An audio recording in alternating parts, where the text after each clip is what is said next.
Good morning, everybody. How are you? Must be fine. Okay, welcome to a new video on magnetic effects of electric current. So, in the previous video, we have discussed about the magnetic force experienced by a charged particle when it moves in a magnetic field. Exclusively, we have discussed about the force experienced by a charged particle in uniform magnetic field. Okay, so today's discussion is what will be the path, that means what will be the trajectory of the particle when it will enter in a uniform magnetic field but perpendicular to the magnetic field. Okay, in the previous class I have already told you, when a charged particle enters perpendicular to the electric field, it follows a parabolic path. But when it enters perpendicular to the magnetic field, it follows a circular path. Can you remember? It follows a circular path. So today's discussion is about what will be the radius of the circular path, what will be the, that means which force is responsible for the supply of centripetal force necessary for the circular motion, and so also the time period, the frequency, the angular velocity, the so many physical quantities we are going to deal with, and we are going to deal with the different numerical problems related to these physical quantities. Okay, चलो शुरू करते हैं. So before starting, I am Lieutenant Duti Krishna Khandwal, lecturer in physics, and this is your lovely channel Khandwal Physics. If you do like it, please subscribe, like, subscribe and share with your friends. Okay, thank you all. Welcome. So थोड़ा सा remember कर लेते हैं, थोड़ा सा revise कर लेते हैं. प्रीवियस क्लास में हम डिस्कशन कर रहे थे कि जब एक चार्ज पार्टिकल जिसका चार्ज है Q, जब v वेलोसिटी में एक मैग्नेटिक फील्ड में एंटर करता है जिसका magnetic flux density is B, then it will experience a magnetic force, and vectorially this magnetic force is equal to Q V cross B. Okay, and about its magnitude, so इसका जो magnitude होगा Fm is equal to Q V B sin theta, and the direction of the magnetic force can be determined by right hand thumb rule, that is along the direction of V cross B. That means it is, this magnetic force is always perpendicular to the plane containing this V vector and B vector. Okay, and it can also be determined, the direction can also be determined by using your palm rule. We have already discussed about the direction as well as magnitude and different important notes related to this magnetic force. So today's discussion is little bit different. Okay, and as it follows a circular path, when a charged particle enters into a magnetic field, when it enters specifically perpendicular to the magnetic field, so that is why what will be its radius, what will be the time period, what will be the frequency, what will be the angular frequency, ये जो जितने भी physical quantities related to circular motion हम सब कुछ आज derive करने वाले हैं, और इसके रिलेटेड बहुत सारा प्रॉब्लम भी हम डील करेंगे. चलो देखते हैं. सो ये जो मेरा प्रीवियस क्लास का थोड़ा सा रिवीजन है. सो Fm is equal to Q V cross B, and its magnitude is equal to Q V B sin theta, and the direction of this magnetic force is perpendicular to the plane containing V and B, that means along V cross B. V cross B. Okay, can be determined by your right hand thumb rule or right hand palm rule. अच्छा चलो, तो देखो, suppose ये मेरा uniform magnetic field, you know uniform magnetic field is represented by equidistant parallel lines. So this is the representation of uniform magnetic field. That means at each and every point, the direction as well as the magnitude will be the same. If a charged particle enters perpendicular with, suppose this is the charged particle having mass m and charge q with velocity v, suppose enter into the magnetic field, you will find that theta will be equal to 0. Here theta is equal to 0 degree. Okay, then this Fm will be equal to this Fm. This magnetic force will be in this situation when the charged particle enters perpendicular to the magnetic field. This Fm is equal to Q V B sine 90 degree. So sine 90 degree becomes 1. So this is the maximum force. Last class we have already discussed. The magnetic force will be maximum when the charged particle enters perpendicular to the magnetic field. When theta is equal to 90 degree. Sorry, this is 90 degree. If theta is equal to 90 degree, then Fm is equal to QVB. This is the maximum force. And you can say this is the maximum force experienced by the charged particle. Okay, actually we are going to discuss about the special case when it enters perpendicular to the field. But if you will generalize the case, if a charged particle enters into the magnetic field any theta, any angle, then actually the trajectory depends upon the angle. So first point में हम note करेंगे. So first point में हम note लिखेंगे. So number 1 point में the path actually depends upon theta.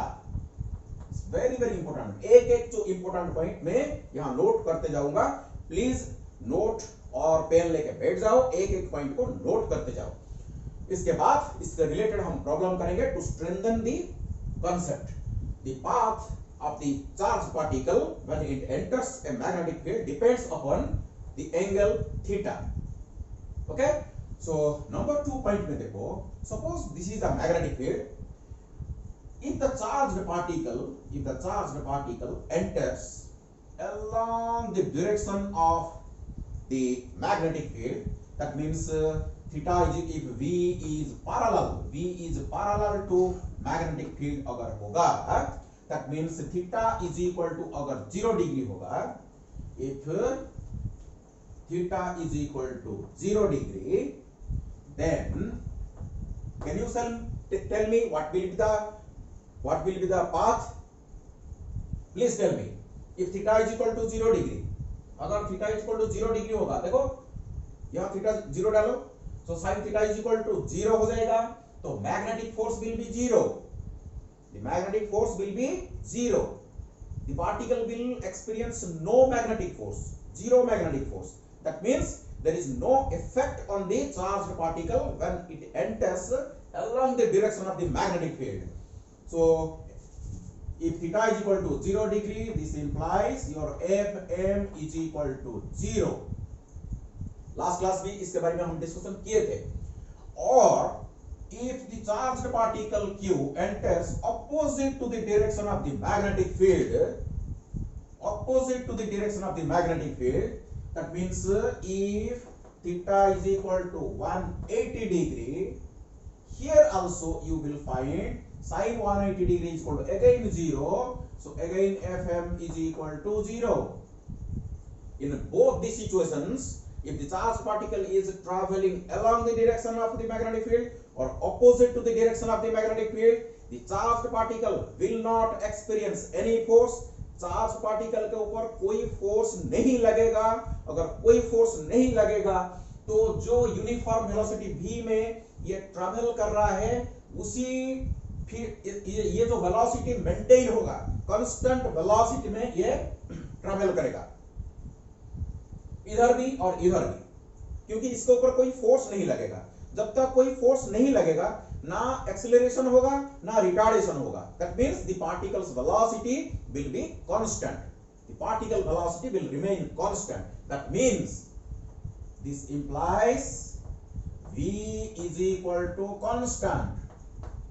v is equal to constant का मतलब क्या है? the particles path will be straight line path।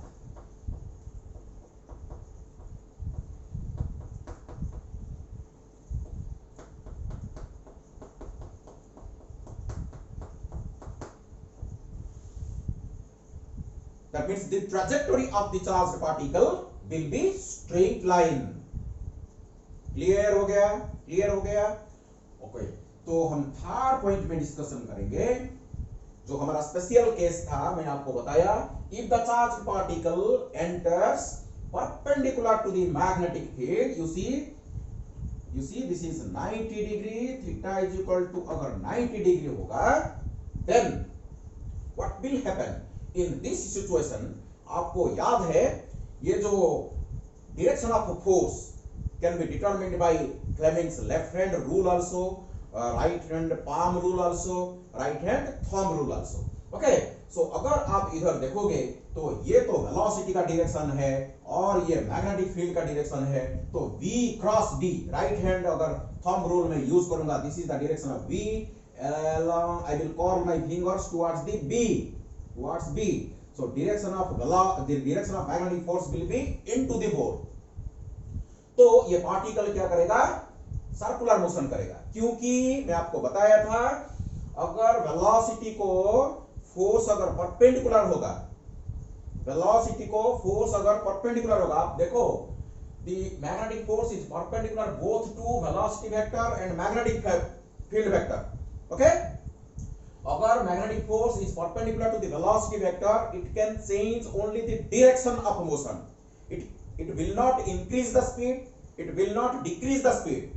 Speed को नहीं बढ़ाएगा, स्पीड को नहीं कमाएगा, only this magnetic force changes the direction। Okay, और ये आपको मैंने बताया था सर्कुलर मोशन में हमारा क्या होता है। सर्कुलर मोशन में देखो, at each and every point the direction of velocity is tangential but the centripetal force is towards the center along the radius। at each and every point of its motion you can see force and velocity are perpendicular to each other।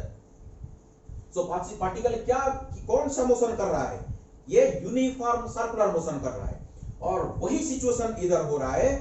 यहां भी जब charge particle perpendicular होकर magnetic field को enter करेगा तो ये uniform circular motion करेगा, speed constant रहेगा, लेकिन each and every point of its path there will be change in direction of the velocity. Velocity is continuously changing due to change in direction, but the magnitude of the velocity which is your speed of the particle remains constant. This is called your uniform circular motion. सो ये जो uniform circular motion करेगा, इसके लिए हमको centripetal force चाहिए। So if theta is equal to 90 degree, theta is equal to 90 degree, then the magnetic force Fm which comes out to be maximum is equal to, you see, it is Q V B sin 90 degree, but sin 90 degree becomes 1, so maximum magnetic force is equal to QVB that will be experienced by the particle, and this will provide the necessary centripetal force for circular motion। so for circular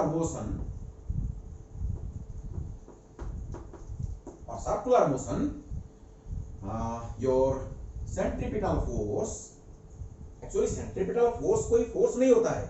centripetal force is not a special force, actually different situation में different force centripetal force को provide करते हैं।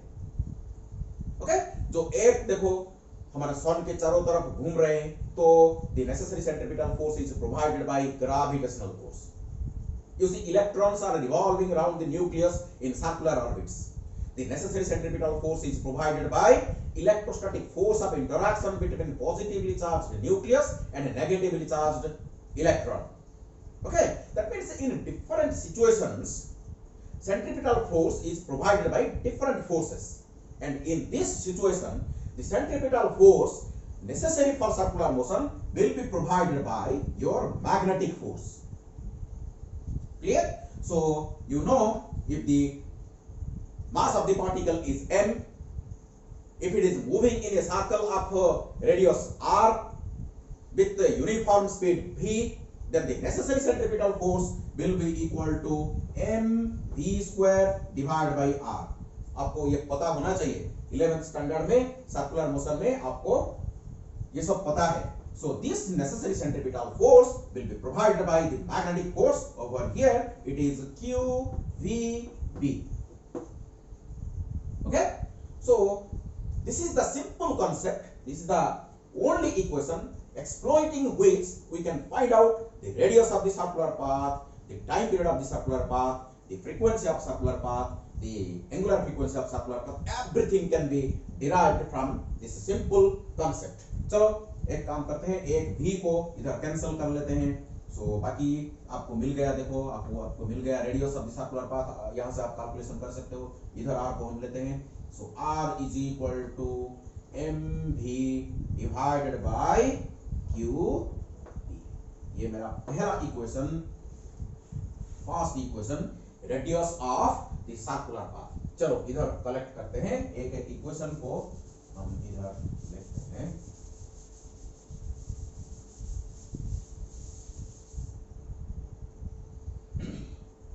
So number 1 में हमारा, चलो छुटा करके लिखते हैं. So F M is equal to Q B cross B. ये मेरा फर्स्ट इक्वेशन. चलो सेकंड इक्वेशन में radius of the circular path is equal to M V divide by Q. Okay, ये मेरा फर्स्ट इक्वेशन है. चलो यहां से एक काम करते हैं, इसको डिफरेंट फॉर्म देते हैं, इसको डिफरेंट फॉर्म देते हैं. ये मेरा 3 नंबर पॉइंट अभी चल रहा है.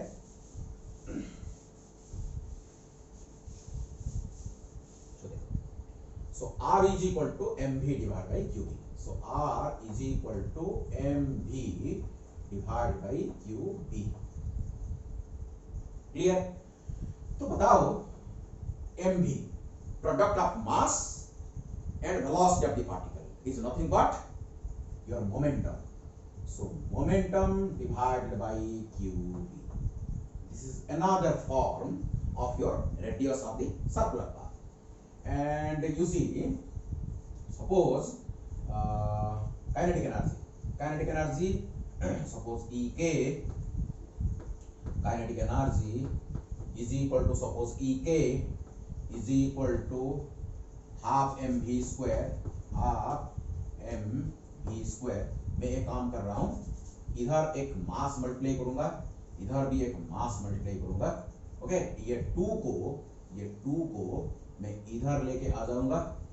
ओके, इसको मैं क्या करूंगा, mv का स्क्वायर लिखूंगा. तो इसके बाद मैं क्या करूंगा, mv के जगह p लिख दूंगा, तो p स्क्वायर हो जाएगा ये. तो p square is equal to अगर 2mek, तो p will be equal to root over 2mek. Clear? ये भी हमको 11th स्टैंडर्ड से पता है हमको. This is the relation between your momentum and kinetic energy. So इधर हम सब्स्टिट्यूट कर सकते हैं. तो ये और एक फॉर्म है, P is equal to root over 2mek divided by QB. ये मेरा थर्ड फॉर्म है in terms of kinetic energy. अगर पार्टिकल का काइनेटिक एनर्जी हमको पता है, चार्ज पता है, मास पता है और मैग्नेटिक फील्ड पता है, तो radius of the circular path हम निकाल सकते हैं. तो चलो आगे हम बहुत सारा प्रॉब्लम डील करेंगे, लेकिन फॉर्मूला सबको आना चाहिए. तो देखो, suppose there is a potential difference V. Okay, in between, suppose in an electric field there are 2 points between which there is a potential difference V. If a charged particle with charge q accelerates in this potential difference V, will acquire kinetic energy is equal to QV. So electrostatics में already हम discussion कर चुके हैं, आपको पता है. So kinetic energy acquired by the electron or any charged particle with charge q when it accelerates in a potential difference v, that will be equal to ek is equal to qv। तो और एक form में इसको हम लिख सकते हैं, ऊपर देखो, so 2mqv, so this is not your velocity, this is your potential difference divided by qv। तो देखो ये बहुत सारा हमको फॉर्मूला मिल गया। चलो इसको इधर क्यों रखते हैं, चलो इसको मिटा देते हैं, ये हो गया हमारा। देखो बहुत सारा फॉर्म तुमको मिल गया। This is the radius of the circular path, the radius of your circular path, different forms in terms of mass and velocity, in terms of momentum, in terms of kinetic energy, in terms of your potential difference। so यहां से हम क्या करेंगे, चलो time period का निकालते हैं, time period. So time period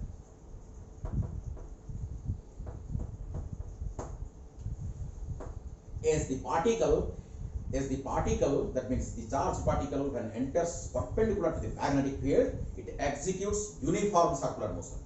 Uniform circular motion means the motion is repeated after a regular interval of time, that means it is a periodic motion। the motion will be periodic motion।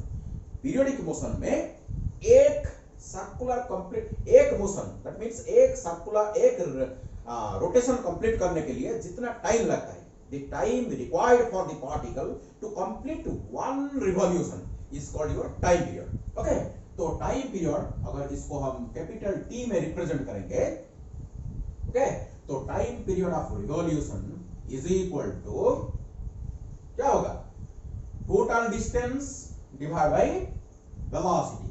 Total distance क्या होगा बताओ, ये होगा आपका circular path है, यहां से निकलेगा, फिर से घूम के इधर आने के लिए जितना टाइम लगेगा, time taken to complete one rotation is called your time period.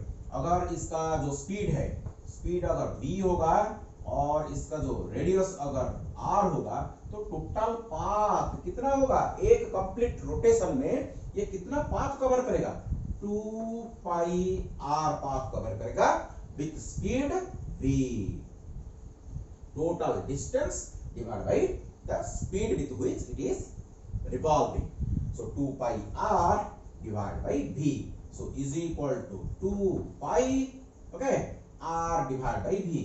so देखो v इसको रखते हैं, r का वैल्यू हमको पता है mv divided by qv, so mv divided r की जगह mv divided by qv। तो देखो एक v कैंसल आउट हो गया, तो हमको मिल गया t equal to 2 pi m divide by qv। चलो इसको लिख के रखते हैं इधर।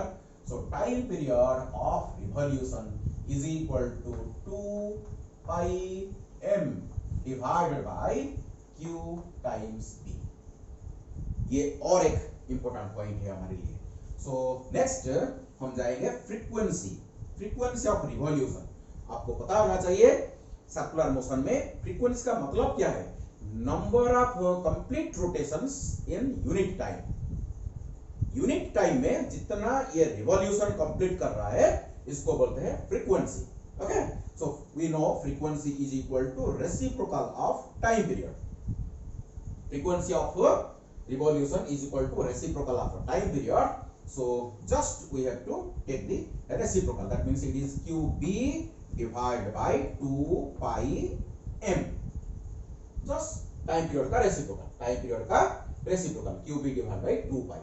अगर फ्रीक्वेंसी का एक्सप्रेशन आपको चाहिए तो टाइम पीरियड का रेसिप्रोकल ले जाओ, so it is qb divided by 2 pi m। Okay, तो ये फ्रीक्वेंसी का एक्सप्रेशन हो गया। और आपको अगर चाहिए एंगुलर फ्रीक्वेंसी, एंगुलर फ्रीक्वेंसी का अगर एक्सप्रेशन चाहिए तो 2 पाई f डायरेक्टली हम लिख सकते हैं, और 2 पाई बाई t भी लिख सकते हो आप। ओके, 2 पाई बाई t और 2 पाई f, तो इसमें हम 2 पाई अगर मल्टीप्लाई कर देंगे तो 2 पाई कैंसल आउट हो जाएगा, So 2 pi multiplied by frequency. It is QB divided by 2 pi m. So 2 pi cancels out. It is QB divided by m. चलो इधर लिखते हैं तो हमारा फ्रीक्वेंसी का भी expression, angular frequency omega is equal to QB divided by m. QB divided by m. So these are different physical quantities related to circular motion that will be adopted by a charged particle when it enters perpendicular to the uniform magnetic field. Okay, चलो इसको कहते हैं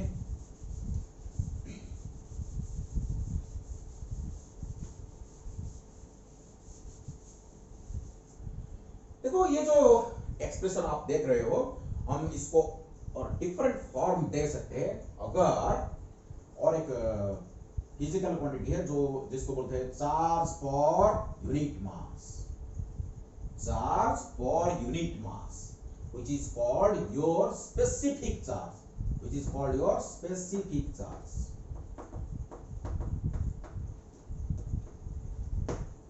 So generally atomic physics में ये physical quantity को use किया जाता है charge per unit mass. Okay, so this is suppose represented by alpha, let it be alpha में represent किया जाता है. So alpha is equal to q divided by m. तो जहां जहां आप देख रहे हो देखो यहाँ q divided by m, तो इसमें भी हम चेंज कर सकते हैं, यहाँ भी हम q divided by m देखो यहाँ हम लिख सकते हैं इसे. So is equal to q divided by m को अगर मैं अल्फा लिखूंगा तो b alpha divide by 2 pi लिख सकता हूँ. इधर लिखो omega is equal to q divide by m को अगर मैं अल्फा लिखूंगा तो ये हो जाएगा b अल्फा. अगर स्पेसिफिक चार्ज पता है तो डायरेक्टली हम मैग्नेटिक फील्ड के साथ स्पेसिफिक चार्ज को मल्टीप्लाई करके हम ओमेगा निकाल सकते हैं, फ्रीक्वेंसी निकाल सकते हैं. यहाँ भी देखो so is equal to q divide by m, q divide by m तो अल्फा नीचे होगा तो 2 pi divide by b alpha. So these are the expressions in terms of, यहाँ भी आप चेंज कर सकते हो q डिवाइड बाई या r को भी लिख सकते हो. ओके यहाँ r भी लिख सकते हो तो r is equal to q divide by m तो b divide by b alpha. Okay ऐसे लिख सकते हो. सो दीज आर डिफरेंट फॉर्मूले. सो सब कुछ फॉर्मूला हम कलेक्ट कर दिए. सो और एक डिस्कशन मेरा इंपॉर्टेंट डिस्कशन होगा अगर देखो मेरा नेक्स्ट पॉइंट में अगर if theta not is equal to 0 degree और 180 डिग्री और 90 degree,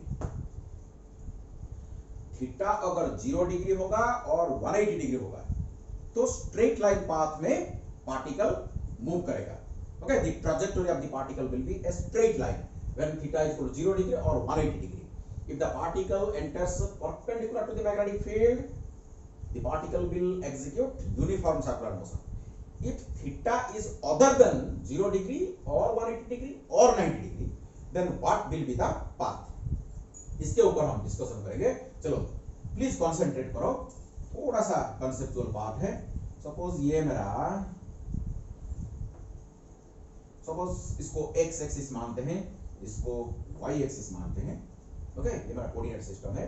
okay suppose the magnetic field is along your x axis, a uniform magnetic field existing along x-axis, and the particle enters uniform magnetic field with velocity v, making an angle of theta, with this magnetic field which is not 0, which is not 180 degree or not 90 degree. तो अभी क्या होगा, तो हम क्या करेंगे, ये जो V को हम क्या करेंगे, देखो ये V को हम कंपोनेंट में स्प्लिट करेंगे. ओके एक होगा परपेंडिकुलर कंपोनेंट, एक होगा पैरेलल कंपोनेंट. देखो ये V को हम स्प्लिट कर देंगे तो इधर एक कंपोनेंट रहेगा, ये जो कंपोनेंट होगा मेरा ये होगा मेरा V पैरेलल में इसको नाम रखूंगा which is your Vx. So Vx को मैं V पैरेलल नाम रखूंगा because the Vx will be parallel to the magnetic field. Magnetic field को जो कंपोनेंट पैरेलल हो जाएगा वेलोसिटी का, इसको मैं V पैरेलल रखूंगा। तो V parallel is equal to your V cos theta, V cos theta, and the perpendicular component that is your Vy is equal to V perpendicular is equal to क्या हो जाएगा, ये V sin theta हो जाएगा। Clear? Just component में मैंने split किया। देखो ये जो परपेंडिकुलर कंपोनेंट, ये पैरेलल कंपोनेंट को भूल जाओ। That means assume as if the particle enters the magnetic field perpendicular to the magnetic field। देखो देखो देखो, ये जो V मेरा, ये एक्चुअल V है। with this velocity the particle is entering, okay, I have just split it। ये जो V कंपोनेंट को मैंने स्प्लिट कर दिया, एक पैरेलल कंपोनेंट, एक परपेंडिकुलर कंपोनेंट। तो पैरेलल कंपोनेंट को फॉर द टाइम बीइंग भूल जाओ। ये V sin थीटा को देखो, V परपेंडिकुलर को देखो, V y कंपोनेंट को देखो। This component is perpendicular to the magnetic field. That means as if the particle enters the magnetic field with this V sin theta, okay, and this V sin theta is perpendicular to magnetic field। that means this perpendicular component is responsible for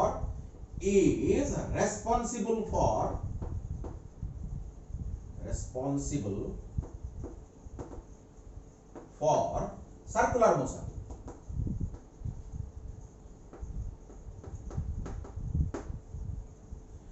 This perpendicular component is responsible for circular motion। ये जो V sin theta particle को क्या कराएगा, circular motion कराएगा।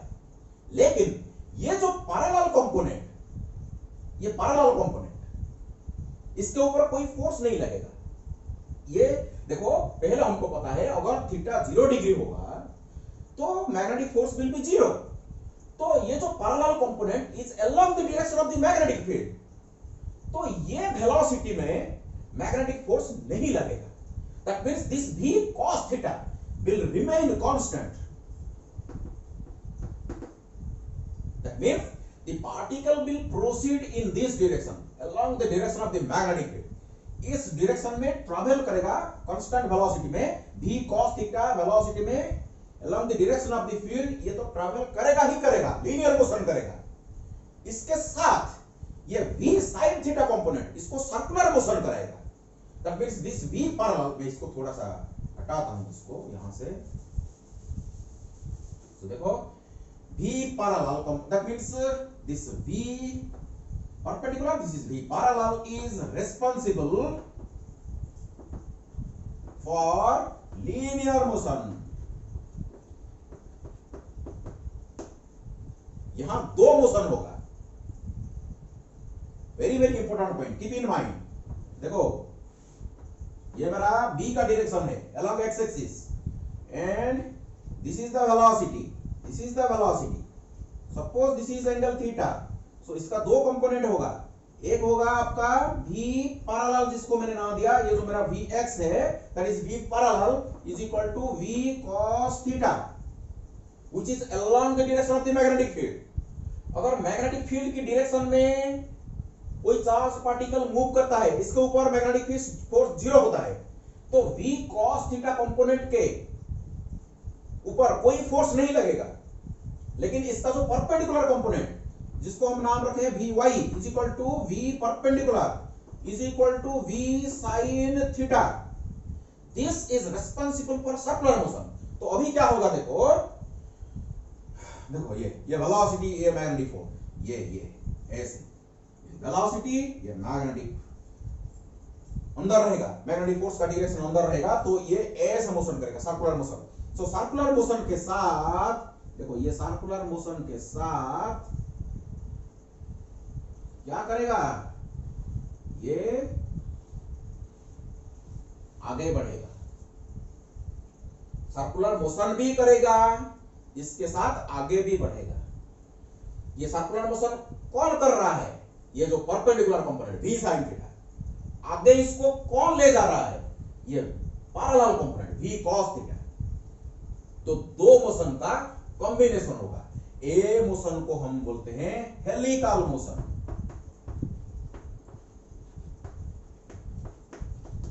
और helix इसको बोलते हैं helix. Helix, the trajectory of the particle will be helical और हेलिक्स। क्लियर हो गया? इसके ऊपर भी हम कुछ प्रॉब्लम सॉल्व करेंगे। तो देखो अभी मेरे को बताओ, ये जो एक सर्कुलर मोशन और दूसरा सर्कुलर मोशन, ये तो सर्कुलर मोशन का रेडियस कांस्टेंट होगा। देखो ये जो रेडियस, ये तो कांस्टेंट होगा। ये रेडियस बताओ, फिर से मेरे को बताओ रेडियस अभी क्या होगा। r इज इक्वल टू, ये जो फॉर्मूला हमारा एम भी, कौन सा भी, कौन सा भी, परपेंडिकुलर भी, the component which is responsible for the circular motion, वही कंपोनेंट इधर आएगा। So M v perpendicular divided by q B. तो बताओ, सो एम भी परपेंडिकुलर क्या है हमारा, v sin theta. So v sin theta divided by Q B. Okay, so M भी sin theta divided by Q B will be the radius of the circular path. Okay, and there will be a new physical quantity which is called your pitch, which is called your pitch, pitch of the helical path. What is the pitch? अच्छी तरह इसको समझो। देखो particle क्या कर रहा है, circular motion भी कर रहा है। पार्टिकल क्या कर रहा है, सर्कुलर मोशन भी कर रहा है, इसके साथ साथ आगे भी बढ़ रहा है, लीनियर मोशन भी हो रहा है। तो एक सर्कुलर मोशन कंप्लीट होने के बाद इसका पार्टिकल का जितना लीनियर मोशन हो रहा है, the linear displacement, okay, covered by the particle, the linear displacement of the particle when the particle completes one complete rotation. एक कंप्लीट रोटेशन जब करता है, जितने टाइम में एक कंप्लीट रोटेशन करता है, वो तो टाइम पीरियड है, वही टाइम पीरियड में जितना वो आगे बढ़ता है, देखो एक सर्कुलर पाथ और दूसरा सर्कुलर पाथ, इसके जो डिस्टेंस है इसको बोलते हैं pitch. So pitch will be equal to, बताओ, vt times t, sorry v parallel times t। Okay, s is equal to vt, distance is equal to velocity into time, distance is equal to velocity into time. This is my constant velocity, that is my v cos theta. So is equal to v cos theta multiplied by time period. So time period क्या है, देखो time period, this time period is independent of velocity. Time period, frequency and omega, angular velocity or angular frequency. Very peculiar. It's a very very important point. I am repeating. This time period, frequency and angular frequency, ये तीनों को देखो, इसमें कोई v नहीं है, इसमें कोई v नहीं है, इसमें कोई r भी नहीं है, independent of velocity and radius. ये जो कॉन्सेप्ट मैं आपको बताया अभी, ये कॉन्सेप्ट को हम साइक्लोट्रॉन में यूज करेंगे। आगे हम पढ़ेंगे साइक्लोट्रॉन, एक वंडरफुल इंस्ट्रूमेंट, पार्टिकल एक्सेलरेटर जिसको बोला जाता है। साइक्लोट्रॉन में ये कॉन्सेप्ट हमको यूज करेंगे, ये कॉन्सेप्ट को हम उधर यूज करेंगे। सो इसीलिए मैं पहले आपको बता रखा हूं, बार बार इसको बता रहा हूं, this time period, frequency and omega angular velocity is independent of the velocity. Velocity के ऊपर डिपेंड नहीं करता, लेकिन you see r is directly proportional to velocity. As radius increases, that means as velocity increases, the radius will also increase. That means r is directly proportional to velocity. R is directly proportional to velocity. जितना velocity बढ़ेगा, radius of the circular path will go on increasing, लेकिन time period will remain constant. First में देखो, अगर ये छोटा circle होगा, इसको जितना टाइम लगेगा, ये बड़ा सर्कल को उतना ही टाइम लगेगा। देखो रेडियस बढ़ेगा तो वेलोसिटी में कॉरेस्पॉन्डिंगली बढ़ेगा, टाइम पीरियड को कांस्टेंट रखने के लिए, फ्रीक्वेंसी को कांस्टेंट रखने के लिए, ओमेगा को कांस्टेंट रखने के लिए। यही कंसेप्ट हमारा साइक्लोट्रॉन में यूज होगा। मैं फिर से आपको उधर याद दिलाऊंगा जब मैं साइक्लोट्रॉन आपको पढ़ाऊंगा। ओके, तो देखो, तो पिच हो गया, तो v cos theta multiplied by 2 pi m divided by qb। Okay, so this is my pitch, this is my pitch, 2 pi m divided by qb. So this is my radius and this is my pitch. So इधर लिख के रखते हैं, इसको problem में हम use करेंगे, जब प्रॉब्लम सॉल्व करेंगे तो इसको यूज करेंगे। तो r का another expression, so m v sin theta divided by qb, when theta is other than 0 degree और 180 डिग्री और 90 डिग्री, जब पाथ हमारा हेलिकल होगा तो pitch is equal to v cos theta times 2 pi m divide by q। Okay, ये सब हमारा formula है, इसको हम याद रखेंगे।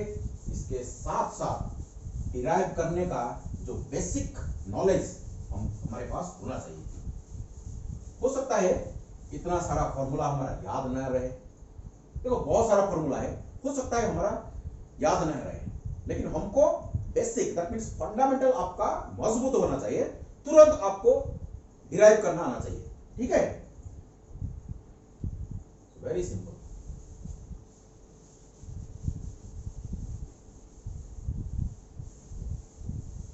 चलो कुछ प्रॉब्लम्स इसको ऊपर करते हैं, इसको हटाते हैं।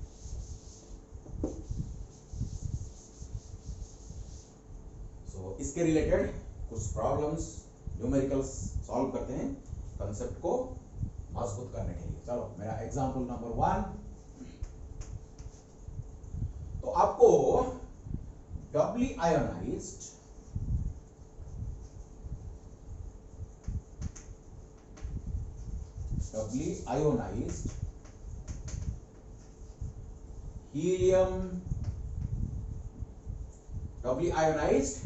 helium ions are projected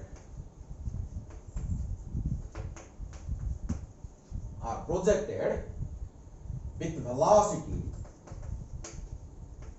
velocity which is given 10 kilometer per second perpendicular to B, okay, perpendicular to B, which is given to be 1.0 Tesla. तो find out फर्स्ट आपको मैग्नेटिक फोर्स निकालना पड़ेगा। ओके, मैग्नेटिक फोर्स निकालो, second में आप radius of the circular path निकालो, third में time period of the circular path निकालो। पूरा देखो बेसिक से हम जाएंगे, फॉर्मूला भी डायरेक्टली आप यूज कर सकते हो, बेसिक से आप जा सकते हो, कोई प्रॉब्लम नहीं है। देखो वेरी सिंपल। तो आपको क्या क्या इंफॉर्मेशन दिया गया है, देखो आपको गिवन सॉल्यूशन को देखो, पहले इसको ये फॉर्मूला देखो, बहुत सारा फॉर्मूला आपके पास है, आप इसको खुद सॉल्व करने की कोशिश करो। ये पूरा फॉर्मूला बेस्ड है, nothing, just write down the formula, substitute the given the values of physical quantities in 1 unit, then calculate. Okay, it is very simple. So क्या क्या दिया गया है, देखो गिवन आपको गिवन क्या दिया गया है, वेलोसिटी आपको मालूम है, velocity. So velocity is equal to 10 kilometre per second. इसको SI यूनिट में कन्वर्ट करते हैं, 10 into 10 to the power 3 metre per second. पहले एक यूनिट में इसको कन्वर्सन करो। और आपको B दिया गया है, the strength of the magnetic field, magnetic flux density in SI unit, it is 1 Tesla. Okay, it is 1 Tesla. तो आपको क्या पूछा गया, देखो FM पूछा गया, FM। ये क्या है, देखो doubly ionized helium ions। तो इसका चार्ज कितना है बताओ, तो इसका charge is equal to 2 times E। Doubly ionised, 2 electron को निकाल दिया गया तो डबली आयोनाइज्ड हो गया, तो 2E 2e. So 2 times e is equal to the basic charge, the minimum charge, the quantum of charge. Okay, that is your 1.6 into 10 to the power minus 19 coulomb. Okay, तो charge भी हमको पता है, तो very simple magnetic force हम निकाल सकते हैं. देखो magnetic force Fm is equal to, अगर मैं इसका मैग्नीट्यूड पहले निकालूंगा तो Q V B sin theta. Okay, and इसमें दिया गया the particle enters perpendicular to the magnetic field. That means theta is equal to 90 degree. हमको पता है theta is equal to 90 degree. It is also given. So everything is given. Just substitute the values. So Q is equal to 2 multiplied by 1.6 into 10 power minus 19 coulomb, and velocity is given to be 10 into 10 to the power 3. That means directly we can substitute 10 power 4 meter per second. And B 1 Tesla, and sin 90 degree, it is 1. Just calculate, nothing, just calculate, you will get answer. Okay, so आपको answer मिल जाएगा. So आपको मिलेगा 3.2 into 10 to the power minus 15. देखो, okay, 3.2, ये 4 minus हो जाएगा यहाँ से, minus 15. Very simple. Just you write down the formula, substitute the given values in a single system, then you will get the answer. चलो next पता है radius पूछा है. चलो रेडियस निकालते हैं, इधर ही निकालते हैं. चलो रेडियस इधर निकालते हैं. रेडियस का फॉर्मूला बताओ. रेडियस का फॉर्मूला बताओ. mv divide by qb. mv divide by qb. So mv divide by qb. इसके बाद हम टाइम पीरियड निकालेंगे. Just substitute the value, nothing else. So easy, this implies R is equal to mv. मास कितना है बताओ? 4 times. देखो helium का जो न्यूक्लियस है, इसके अंदर 2 प्रोटॉन्स होते हैं, 2 न्यूट्रॉन्स होते हैं. That means 4 nucleons are there inside the nucleus of helium atom. बाहर 2 इलेक्ट्रॉन घूमते रहते हैं. 2 इलेक्ट्रॉन को हम निकाल दिए, आयोनाइज कर दिए, डबली आयोनाइज्ड हीलियम आयन. तो ये बाकी क्या है? ये एक न्यूक्लियस ही है. इसके अंदर 4 न्यूक्लियंस है, 2 प्रोटॉन और 2 neutron. 2 proton are charge particle, that's why its charge is 2 times E. लेकिन मास कितना होगा? 4 times the mass of an nuclear. देखो न्यूट्रॉन का मास प्रोटॉन के मास से थोड़ा सा ज्यादा है. जब हम कैलकुलेशन करते हैं, ये दोनों का मास सेम लेते हैं. For calculation purpose the mass of the proton and mass of the neutron are taken to be constant quantity. And you know in atomic physics it is 1.67 into 10 to the power minus 27. अगर पता नहीं है तो इसको याद रखो. एक proton का और एक न्यूट्रॉन का मास 1.67 into 10 power minus 27 kilogram. Okay, और मेरे पास 4 न्यूक्लियन, हीलियम जो आयन है, इसके पास कितना न्यूक्लियन है? 4 न्यूक्लियन. तो एक न्यूक्लियन का अगर इतना मास है तो 4 न्यूक्लियन का 4 times the mass of an nucleon. Mass of a nucleon multiplied by velocity. Velocity कितना है? 10 to the power 4. तो 10 to the power 4. So divided by Q. Q कितना है? 2 into 1.6 into 10 power minus 19 coulomb. And B कितना है? 1. चलो इसको calculation करो. कैलकुलेशन पार्ट आपका है. इसको कैलकुलेशन करो, आपको मिलेगा it comes out to be 2.1 into 10 to the power minus 4. Okay, इसको कैलकुलेशन करो. ये आपकी रिस्पांसिबिलिटी है बेटा. ओके, अगर ये मेरा गलत होगा तो आपको इसको कैलकुलेशन को सुधारना पड़ेगा. ओके, मैं आपको बता दिया, कांसेप्ट बता दिया, बस कैलकुलेशन खुद करना पड़ेगा आपको. चलो बाकी क्या रहा? Time period. बाकी क्या? Time period. सो टाइम पीरियड के लिए फॉर्मूला क्या है? देखो 2 pi m divide by qb. 2 pi m divide by qb. Please substitute the values and find out the answer. Okay, इसका ये आपका काम है. 2 पाई 3.142, मास हमको पता है 4 टाइम्स 1.67 इंटू 10 पर minus 27 kilogram divide by Q is equal to 2 into 1.6 into 10 पर minus 19 coulomb multiplied by B is equal to 1। Just calculation करो, फाइंड आउट। ओके, इसको टाइम पीरियड आपको सेकंड में मिलेगा and it will come out to be, आपको मिलेगा ये 1.32 into 10 पर माइनस 7 सेकेंड आपको मिलेगा। इसको कैलकुलेशन करो, ठीक है। ये बहुत सिंपल प्रॉब्लम था, थोड़ा थोड़ा इसको लेवल बढ़ाते जाएंगे। चलो नेक्स्ट प्रॉब्लम हम करते हैं।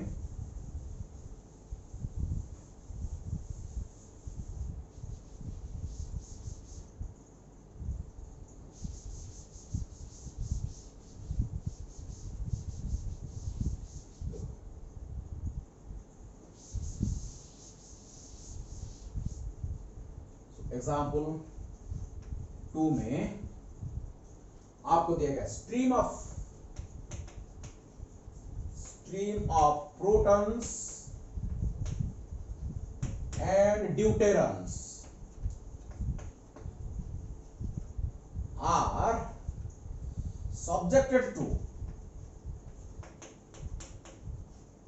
subjected to same accelerating potential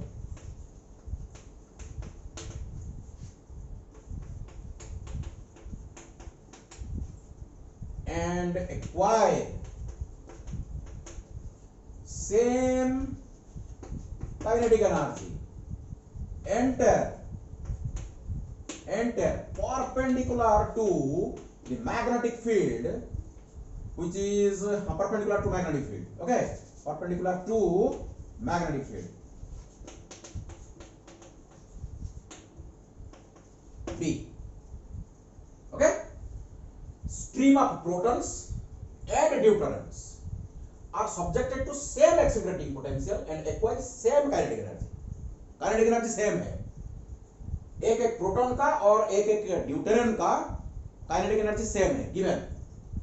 they enter perpendicular to a magnetic field, so definitely they will follow a circular path, both will follow circular path. So आपको क्या पूछा गया है, if radius of the circular path adopted by the proton is equal to 15 centimeter, then what will be the radius of the circular path adopted by the deuterons?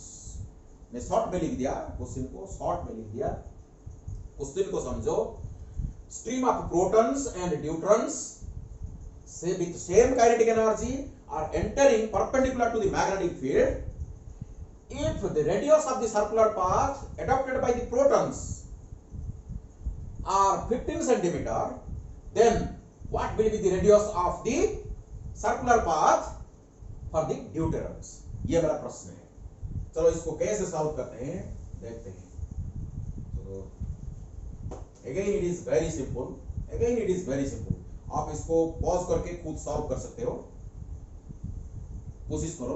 Okay, इसके बाद मेरे को देखो, 1 मिनट टाइम लो, इसके बाद मेरे को देखो। चलो देखो, ये फॉर्मूला मेरे पास है, सब कुछ है इधर, कुछ नहीं।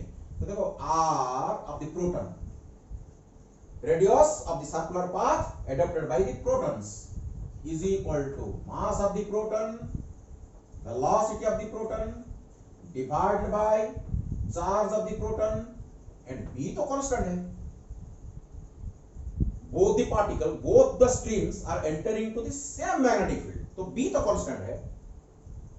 और ड्यूटेरन के लिए बताओ, so deuteron के लिए mass of the deuteron, velocity of the deuteron divided by charge of the deuteron times b, b तो सेम है।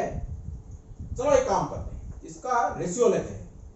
सो r deuteron divide by r proton, अगर मैं रेशियो ले जाऊंगा तो ये डिवाइड बाई ये, तो मास of the deuteron, velocity of the deuteron divided by mass of the proton, velocity of the proton multiplied by क्या हो जाएगा, charge of the proton divide by charge of the deuteron। उल्टा कर दिया क्या, नहीं तो ठीक है, ठीक है। चलो तो इसको ऐसे रखते हैं, लेकिन आपको पता है क्या पता है, काइनेटिक एनर्जी सेम। देखो kinetic energy is given to be same. देखो ये kinetic energy same kinetic energy अगर सेम काइनेटिक एनर्जी होगा तो half M P V P square is equal to half M D V D square. एक proton का kinetic energy, एक deuterium का kinetic energy same given in the problem itself. तो मैंने same कर दिया, तो हाफ और हाफ कैंसल आउट हो जाता है। तो वेलोसिटी ऑफ द ड्यूटेरियम, तो देखो velocity of the deuterium divide by velocity of the proton का square is equal to mass of the proton divide by mass of the deuterium. Okay, so Vd divided by Vp का square is equal to Mp divided by Md। so अगर मैं Vd divided by Vp करूं तो इसका root over हो जाएगा। ठीक है, चलो इधर सब्स्टिट्यूट करते हैं। और आपको पता है ये जो प्रोटॉन और ड्यूटेरियम का चार्ज तो सेम होता है, प्रोटॉन और ड्यूटेरियम का चार्ज सेम होता है, तो ये कैंसिल आउट हो जाएगा। ओके, तो बाकी कितना देखो, M D divide by M P multiplied by, देखो V D divide by V P is equal to M P divide by M D का पावर कितना हो गया, हाफ हो गया। ओके, तो फाइनली आपको क्या हो जाएगा, देखो सो फाइनली आपको मिलेगा मास ऑफ द प्रोटॉन। आपको पता है मास of the deuterium, mass of the deuterium is twice, mass of the deuterium is twice। कुछ गड़बड़ है क्या? नहीं, इधर 2 टाइम्स करते हैं। सो 2mp divide by mp multiplied by mp divide by md का power half.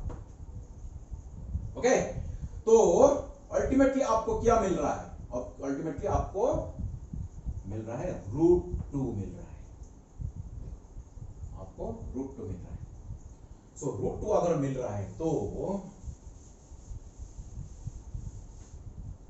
This implies mass of the deuterium. So left side में क्या था मेरा, लेफ्ट साइड में क्या था, लेफ्ट साइड में रेडियस ऑफ द ड्यूटेरियम था। So radius of the deuterium is equal to √2 times radius of the proton. So √2 times 15 centimetre. तो